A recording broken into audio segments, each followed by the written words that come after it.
In this video, I'm going to show you how to install Windows 98 on the PC version of Retroarch.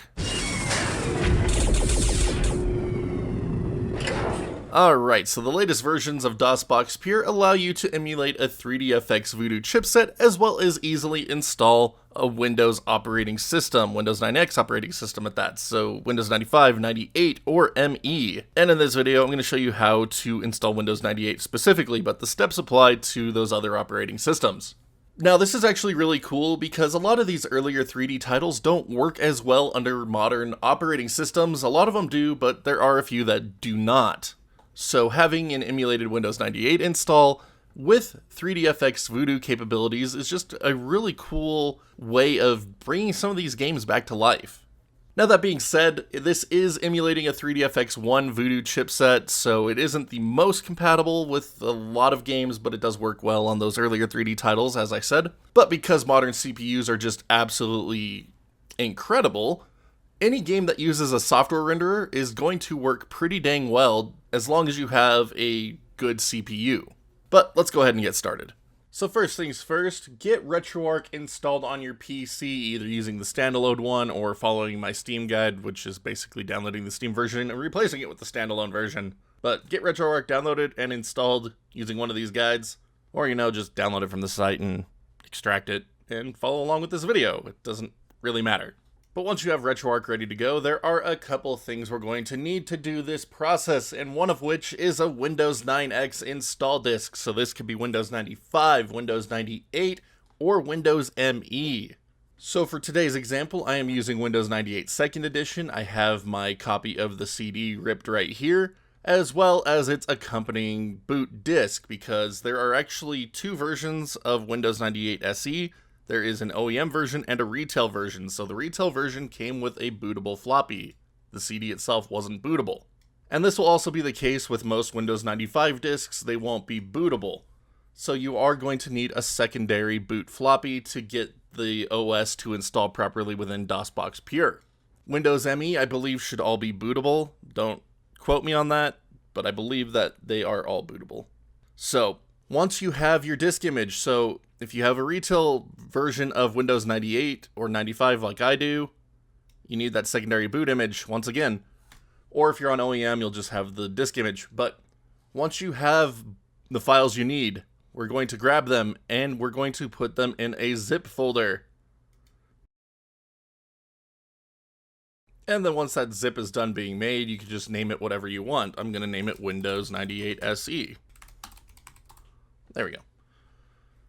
Now I'm just going to open up my Retroarch folder and go into my games folder, and I'm going to make a new folder named games. Again, this is all for demonstration purposes. Make a new folder named Windows 98 rather. So put your Windows 98 stuff wherever you keep your Retroarch games on your computer. Again, this is all demonstration, so I'm just putting it here on the desktop for that purpose. But there we go. Now our Windows 98 install media is ready to go. And next, we're going to need a driver for our emulated 3dfx Voodoo chipset. So Phil's Computer Lab is the place to go for this stuff. Phil is awesome and has archived a number of these old graphics drivers for Windows 98 and DOS and stuff like that. So thank you, Phil, for just being such an awesome resource for retro computing. But there are a couple of different options to choose here. You could go for the latest reference driver, which is this third one down here. Or you could download a custom driver, which will have a little bit more up-to-date stuff. Doesn't really matter which one you want to do, but for this video, we're going to go with just the reference driver, so we're going to tell it to download. And while we're on Phil's Computer Lab, you might want to add a Midi Soundfont to your Retroarch install so you can get slightly better sounding music for a number of things in DOSBox Pure. So, click on Software, Audio Software, General Midi, and Soundfont. So there's a number of options in here. I like to use the Weeds 4 version myself, so I'm just going to download this. And once you have those downloaded, we just need to drag the Voodoo graphics driver into our Windows 98 games folder. It's good to go as is, Voodoo graphics driver zip. And then for the MIDI sound font that you've chosen to use, we just need to add that to our Retroarch system folder. So go back to your Retroarch folder and find the system folder and drag it right on in. And that is now good to go. And with that, we are ready to begin the install process for Windows 98. I'm actually just going to delete these real quick because they're bugging me. But anyway, go ahead and boot into Retroarch. Alright, now inside of Retroarch, if you don't have DOSBox Pure downloaded, you can go into Online Updater, Core Downloader. Press right on your keyboard to go down to DOS and download DOSBox Pure. If you already have an older version of DOSBox Pure installed, you can go to Update Installed Cores within the same Online Updater menu. And now from here, go up to Load Content, and navigate to the directory that you have your Windows 98 SE or 95 or ME install image. So for me on the desktop, that'll be under Users, my iStrike folder, Desktop, Retroarch Games, Windows 98, Windows 98 SE, and I'm going to tell it to load the archive. And once that archive loads, you should be greeted with a menu that looks like this. If you don't have the option to boot and install a new operating system, your install media is not created correctly. You don't have a bootable image file. You need to get that boot image or an OEM ISO of the install media so that way it is bootable. Or you need to update your version of DOSBox Pure. You need to make sure that you are on DOSBox Pure 0.9.7 or higher. But go ahead and press scroll lock on your keyboard to enter game focus mode, and press enter to boot and install the new operating system. Now it'll ask you to create a virtual hard disk image for your emulated Windows install. So there's a number of different options you could do here. Windows 95 and I believe the first version of Windows 98 can read up to 2 gig hard disks. And then of course Windows 98 SE, Windows 95 C, and Windows ME can create up to 64 gigabyte hard disks. So go ahead and choose an option for yourself here. Now it isn't necessary to create the biggest hard drive image possible. Every game you're going to be booting up within Windows 9X is going to create a secondary hard drive partition that you could install things to. So even if you have a small main drive, you will still be able to install things to that secondary drive, and those are dynamic file sizes instead of just a single set file size, so they will only take up the amount of space required instead of having a giant fixed file size. So if you wanted to, you could do 2 gigs, be just fine, or you could go the whole 64 gigs. It really doesn't matter either way. But for demonstration purposes, we're always going to go for the biggest size available. So 64 gig hard drive, I'm going to press enter here, and the screen will freeze here as it's creating the virtual hard disk image. That's perfectly normal. Even on the fastest of SSDs, this image creation process will take a minute, so just bear with it and let it do its thing.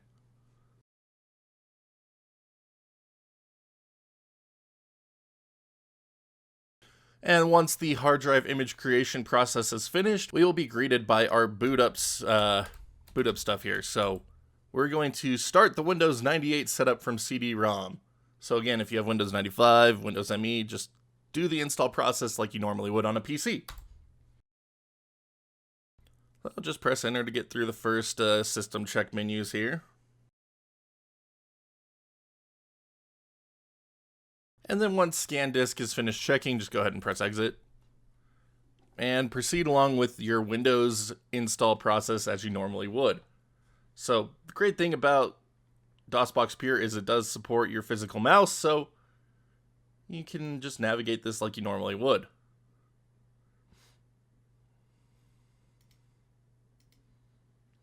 And then enter your Windows 98 product key, or 95 or ME when prompted. So we'll resume this after I enter my product key. So after you enter in your product key, you'll be asked to select the directory where you want to install Windows. So just leave it on the default C Windows, click on Next, and then just follow through with the rest of the install process as prompted. So gonna choose a typical install. Now you can name your computer, install most common components. Doesn't really matter what you name it, just name it something.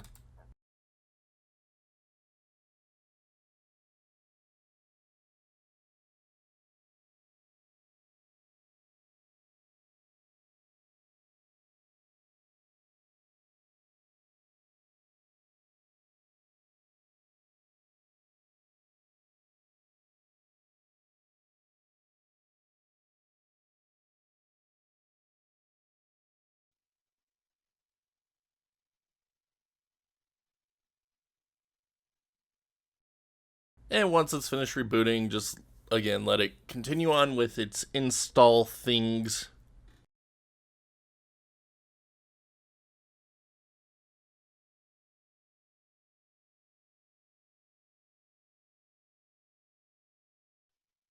And restart again. Now you can go through and set up all of your date and time stuff.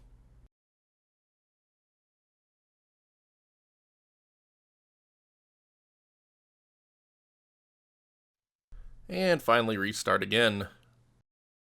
And now you should be greeted by the Windows 98 Enter Windows Password screen. If you don't want to enter a password, just press OK and it will never bother you again.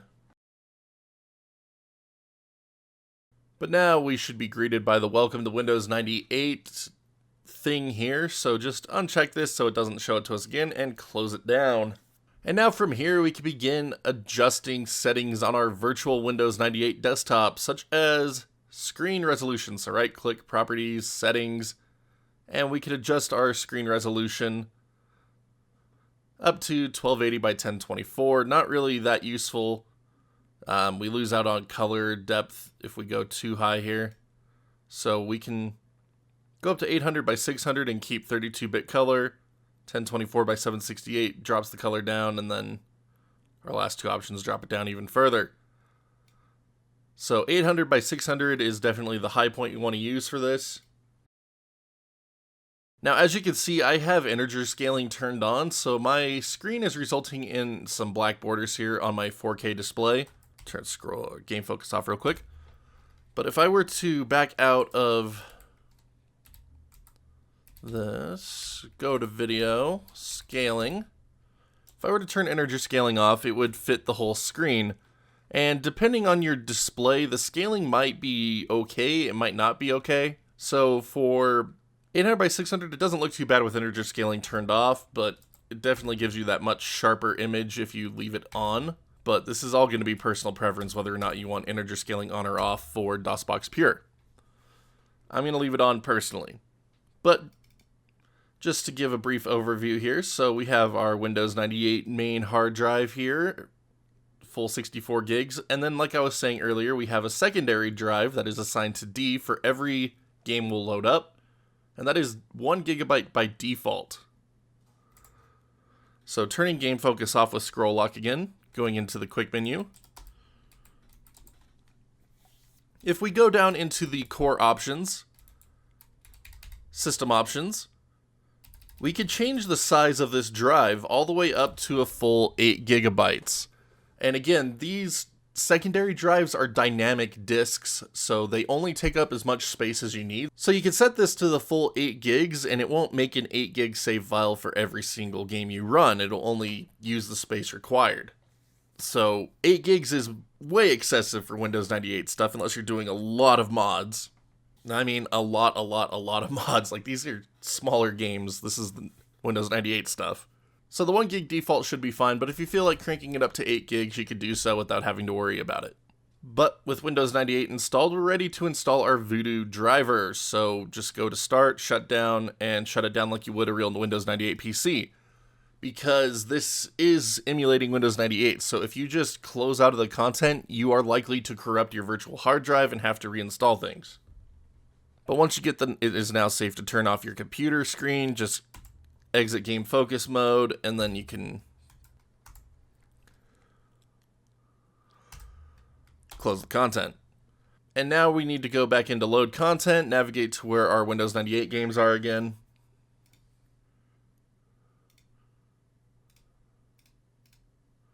And we're going to select the Voodoo drivers zip this time, tell it to load the archive.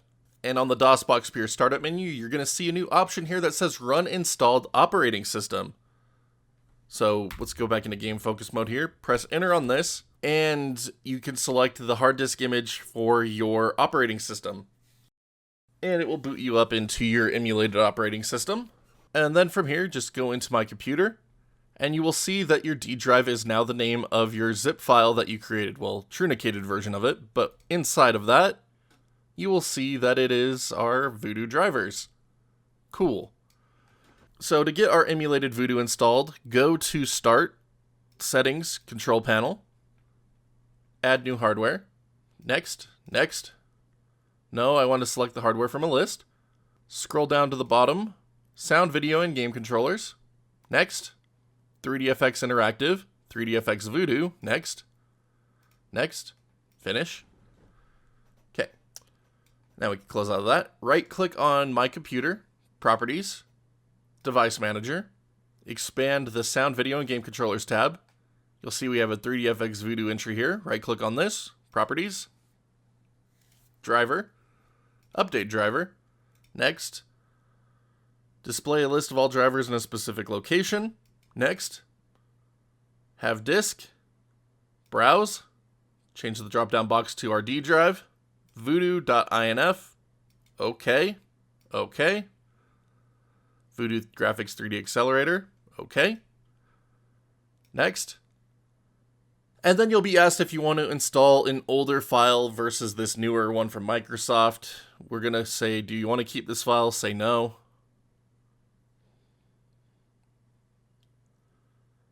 And then finally finish.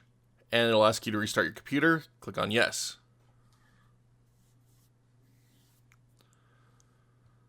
And there we go. We now have our emulated 3DFX Voodoo card installed and ready to go for compatible games. But once you have that set, just go ahead and shut down once again. Now, the next thing we need are just some Windows 98 games. So one of the cool things about the PC version of Retroarch, you can actually dump these if you have physical disks using Retroarch itself. So for example, I dumped my Episode 1 Battle for Naboo game using Retroarch, same with Rogue Squadron, and Beast Wars. And then for Tiberian Sun, I've had the EA free release of it for a while when EA made it open, like freely available, so I downloaded that forever ago, as well as its patch. But if you have physical disks for Windows 98, as long as they're CDs, you should be able to dump them using Retroarch. Otherwise, just acquire them however you see fit. But getting them set up to work within DOSBox Pure is exactly the same way as getting our Windows 98 install image done. You just zip all the files up, and then you can name the zip file whatever you want. So, for example, Beast Wars was a multi-bin file, so just grabbed all of it, zipped it up, named it Beast Wars. And then for multi-disc games, you just put all the disk images and available patches within the same zip folder. But I'm just going to go ahead and add these to my Windows 98 games folder. And there we go. And then for fun, I also have a ZSNES emulator download with my Super Nintendo games in here that I will show you momentarily. Anyway, so now we're ready to begin running our Windows 98 games. So I like to make a games playlist here just to make life a little bit easier. So I'm going to go into the desktop menu, click OK there. I'm going to right click over in this spot over here, new playlist. I'm going to name it Windows 98. Now, this won't have a fancy thumbnail or anything, but it'll work. And now I'm going to add some files here, and I'm going to navigate to my desktop, my Windows 98 games, and I'm going to select my Windows 98 games that I want to show up in my playlist. So I'm going to skip the Voodoo graphics driver and Windows 98 SE install disk. Select DOSBox Pure, DOS, and there we go. And now if you wanted to, you could also go through and add in thumbnails for these games that you're adding to your playlists.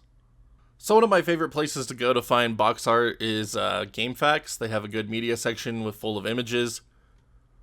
So I could just go in, find a box art for my selected game, save the image.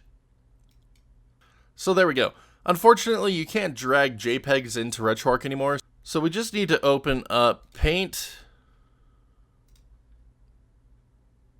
drag it in, and then save it as a PNG file. So we could just name this RS or something, set it to my desktop. There we go. And now I'll make sure I have Rogue Squadron selected here, and then I'll drag the PNG file over, and now my Rogue Squadron game has a box art. And then you can repeat this process for all your other games as well. But I'm just going to close out of the quick menu here. Make Retroarch full screen again, and I'm going to tell Retroarch to restart so that playlist will appear. And there we go. Now I have a Windows 98 playlist here on the left, and I have Rogue Squadron's box art showing up here on the right. But we're going to go ahead and start with a game that works really well within DOSBox Pure and its 3DFX Voodoo emulation, and that is Beast Wars. So I'm just going to enter it and tell it to run. And now on the DOSBox Pure menu, I'm going to tell it to run the installed operating system. And I'm going to enter game focus mode. And I'm going to set Windows 98 SE to be the auto start option for this game by pressing the right arrow on my keyboard. So that way every time I load this up, it will automatically boot into Windows 98 instead of me having to select it. And now within Windows 98, I'm going to go into my computer. And we now have a new D drive for Beast Wars, and it actually has all my bin files in it from the disk, which is fun. But I also have an emulated E drive emulating the CD drive for Beast Wars, so we can then install the game as we normally would on a Windows 98 PC. And then you could choose where to install the game. So if you have a larger C drive, you could just install everything here by default. Or you could install things to the D drive if you made a smaller C drive, because we have this D drive populating every single game. Again, it's pretty nice. And then just let the install do its thing. And then restart your computer if prompted. And now I could just navigate into my D drive, find the Beast Wars folder, and start the game. And now we could choose our 3D graphics card or no 3D graphics card. This game has a software renderer, but this game works great with the 3DFX Voodoo emulator. And then we could change our display options. And once you're set, you could just tell the game to start. And there we go. Now you just play through it like you would any other Windows 98 game. So we're just going to skip ahead here. And there we go. I am now playing Windows 95-98 Beast Wars on my DOSBox Pure install of Windows 98. And unlike in my Xbox tutorial, I actually have a keyboard hooked up so we can actually play through this game.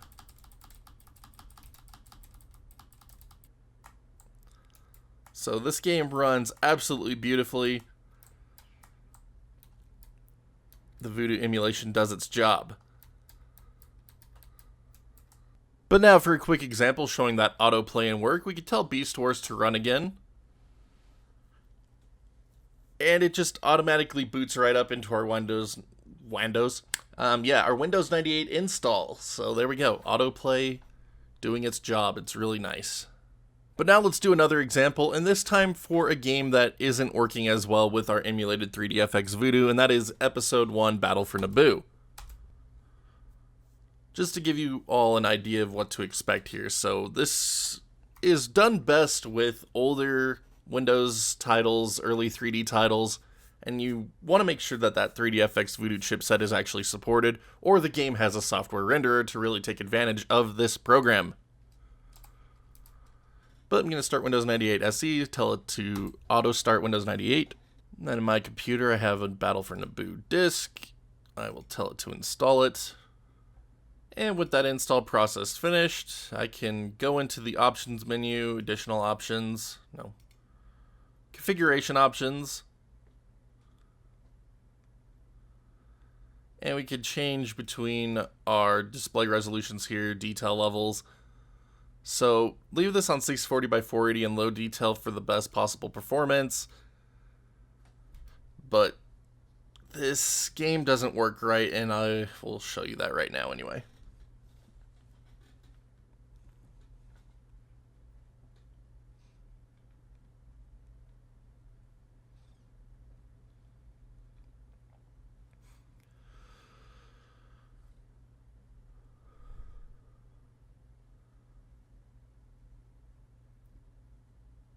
So as you can see, it kind of froze here. That's pretty normal for this one, and even if you can get it into gameplay, it has a lot of graphical errors. So I mean, if you want to, you can just keep messing with it until it does work, but results aren't so great for Episode 1 Battle for Naboo. Now, Rogue Squadron, on the other hand, does work okay under DOSBox Pure. So we could choose between the Glide driver or a Direct 3D driver. So I'm going to choose Glide. And I'm going to tell it to start up. Alright, we're Snova the Wookiee. Sure, why not? Now, unfortunately, there is still some glitchiness in the graphics here, but overall, you should be able to play through the game. Oh, I suck with these mouse controls, though. And unlike trying to run the PC version in the modern day, this version actually doesn't have the camera glitch, mostly. So you can actually fly around and see what you're doing. But as you can see, there's still a ways to go with the Voodoo emulation. We still got some graphical glitches on these more demanding titles. And 64 games, so demanding. Alright, now just a quick example if you have a game that has an update you want to apply. As I mentioned earlier in the game setup part, you can put any game patches in with your install media. That way they will just be ready to go. So I have my Tiberian Sun 2.3 patch here. Alright, so it's mad about the registry entry, but that's okay. You could just manually select where the game is for it to patch it.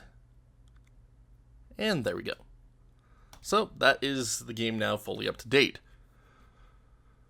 But let's talk real quick about multi-disc games and multi-disc installers. So far I've installed all my games using only one disc, but if you do happen to have a game that has 2 discs or needs to use 2 discs to install, the process of doing so is actually pretty simple. So I have Tiberian Sun Disc 1 in right now. So if I turn off game focus mode, press F1 on my keyboard to go into the Retroarch quick menu, or I turn game focus back on, dang it. F1 to go into the quick menu. Scroll down to disk control. Press enter on eject disk, and you'll see a current disk index value has popped up. If you press enter on this, you can see all of the disks available to you within your zip file. So I'm going to change over to the Brotherhood of Nod disk. And now I'm going to say insert disk. And now under your Windows 98, you might just need to refresh the folder. And it has changed over to the Brotherhood of Nod disk. And then we could just go ahead and load it up and play it. But now I am playing through the Brotherhood of Nod missions using my Nod disk. And now just for lulz, I have loaded up my ZSNES zip folder. So this is the Windows 98 version of ZSNES running in our emulated Windows 98 under DOSBox Pure. So there we go. Press spacebar. Nope, that is not on scroll lock. There we go. So there we go. ZSNES, the classic UI and all. So we could go into load, choose our SNES games folder that I had in the same directory. And I could just load up any game in here and play it like it played back on ZSNES in the day. And it's pretty insane. And for what ZSNES was compatible with, like, we actually get decent compatibility for Super Nintendo games. Like, it's not an actual method you would want to use to emulate Super Nintendo games. As you can see, there are some graphical glitches because this is a severely out-of-date emulator. And if you already have Retroarch, you can just install BSNES, but it's just funny to show this off, and, like, it's cool to see this type of legacy stuff. Like, it's fascinating to me, but yeah, it's pretty funny. So you can literally run practically every Windows 98 application, again, bearing the limitations of the 3DFX Voodoo chipset and your emulated CPU speeds. But it's pretty hilarious. But that's going to do it for this Windows 98 DOSBox Pure tutorial. Pretty simple install process after you get your install media made, and then getting your games all up and running is going to really be dependent on if they support that Voodoo 1 chipset. So, I mean, earlier 3D games are going to work really well. And then if you have anything that just uses a software renderer, like most old real-time strategy games, or early FPSs like Half-Life, Quake, I believe Unreal Tournament also has a software renderer. But if you use the software renderer and you have a good CPU, you're going to be playing these games at pretty much full speed. But thank you so much as always for watching this video. I hope you have found it informative and it helps you get your emulation projects up and running. Now, if you could all do me a couple of huge favors here at the end, if you haven't done so already, please hit that like, dislike button, depending on how much you like this tutorial, and that sub button notification bell so you can see when new videos go live on the channel. Loads of content coming your way, and I'd love to have each and every one of you along for the ride. For anyone interested in further helping support the channel and keeping it going, you can also check out that join button here on YouTube, or the Patreon link in the bottom right hand corner of the screen. A little goes a long way to keeping this place up and running, and bringing this content to all of you. Huge shout out to all of our current backers. Thank you for believing in what we do here and helping us keep it going for so long. Y'all are amazing. Thank you for being our champions. But until next time, my wonderful internet peeps, you all stay awesome, keep on gaming, and we'll see you back next video.